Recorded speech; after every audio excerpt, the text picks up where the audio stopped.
Hey guys, Mike here. So I won't say it was an interesting day in the market, but everything ended up slightly green, which is good, which we expected. I mean, after the sell-off and stuff like that. But we're still just going to, as far as I'm concerned, stay in this range until Friday. We're one day closer to whatever Papa Jerome Powell is going to say. And you can just hear it and see it in people as far as, people are just too scared to go super bearish and try to short this market hard. At the same time, a lot of people are too scared to go super bullish, try to go long, put all the money in that because they don't know what the man's going to say, right? Right now, it's pricing in, seems like a more hawkish Jerome Powell, but what does that even look like? When he speaks, the man barely has a pulse and he just tap dances all around questions, right? But I think, to me, the line that people are looking to see what he says is, and this is what, if you want to get basically short-term pain for a better long-term gain, to me, what I want to hear him say is very simple. We're going to raise rates between 3.5 and 4. As long as the economy can stand it, and then we're going to hold them there for as long as possible. There's no projection of any kind of rate cut at all in 2023, as long as the economy is looking strong, because we have to get inflation under control. That is the #1 enemy. It is like a virus, and it will keep spreading as long as we don't get it under control, and this is our chance to do that. And now, is he going to say that? Absolutely not. I mean, I don't know that, but come on. Not Jerome Powell. I cannot possibly see that happening. Why? Because there's an election year coming up, 2 months away. Okay, so I don't think he can come out and do that. I think his cronies will come out and say stuff like that, but I can't see that coming out of his mouth. The only thing I hear him saying is the same old stuff.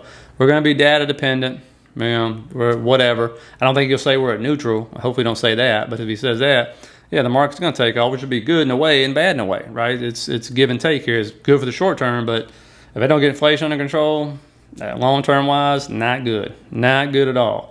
So, again, I'm in that camp, the minority. I'd rather take short-term pain for long-term gains, okay? And instead of being in this up and down market because they can't get inflation under control. And it can always get worse. You're seeing oil go up, natural gas, all this stuff coming back up, some commodities shooting back up, and that's what people warned about, right? And they already saw this happen in the 70s. It can happen again. And so it's a big deal. And plus, what happened today, which ain't going to help his cause, Biden came out with the student loan forgiveness, right? And you see right there, Biden announced a $10K in student loan debt will be canceled for borrowers making under $125,000. If you're married, I believe it's $250,000. And according to the details of the plan released by the administration, borrowers will have to pay, I don't want to say any of this, no more than 5% of their discretionary income monthly on undergraduate loans, down from 10%, and will have their unpaid monthly interest covered as long as they're making payments. It will also forgive loan balance after 10 years of payment for those with balances of $12,000 or less, down from 20 years. While the individual cap is $125,000, households earning $250,000 will also qualify. And the most important thing to get out of this right here is Biden also announced he will extend the moratorium on student debt payments through the end of the year, past November's midterm elections.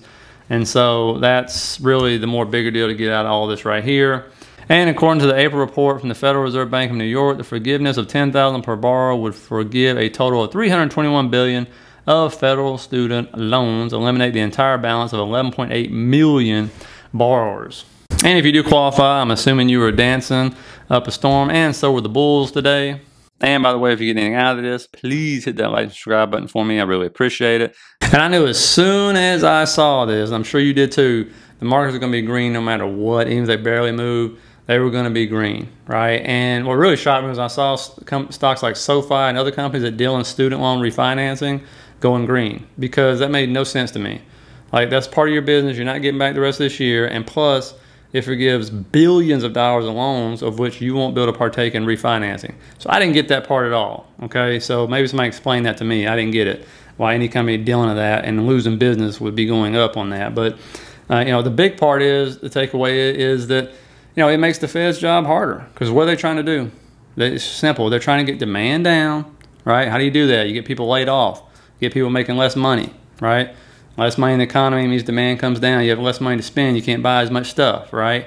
And so, I think I did a video a while back about don't drink the Kool-Aid. I don't have any Kool-Aids. I have some food coloring, but if you look right here, I'm going to bring it back to you, here's what the Fed was trying to do. Like, this is the liquidity. They were trying to get it out. Nope, not that much. About right there. So let's say that's how much they tried to get out so far, right? The balance sheet's running off slower than they thought it would, but they are raising interest rates, but that takes time to kick in. So let's say it was about that much. Well, pretty much today, as far as I'm concerned, the Federal government just said, well, let's go ahead and put that liquidity back in the market. So we're about right there now. All right, so good luck with that. I mean, it's like running uphill and somebody dragging you back down, having you run back up the hill again with weights on or something. I mean, you know, I know it's not apples and apples, but understand this. Demand's here, right? And here's a simple question. If demand is here, then prices are going to stay here, right? Business 101. If demand does not come down, why would a company lower the price of this good right here? That makes no sense, okay? It's like if you have 2 lemonade stands, your kid has one, the neighbor has one, y'all both charging $5, demand's good, all of a sudden demand wanes, it comes down. The neighbor says, well, I'm gonna drop mine to 3, and you say you stay at 5. The lemonades are identical. Who's getting the business now? Who's gonna get more business? Well, they are, because they dropped the price. Why did they drop the price? Because demand went down, right? Well, now all of a sudden you got people who thought, man, on average, I'm going to pay $400 every month now to this student loans that I didn't have for like forever. It's been forever since we had to repay them, right? Well, now all of a sudden I'm good for the rest of the year. So now that's thousands of people across this country that will have that money sitting there to do what with you? You're either going to invest or you're going to spend it.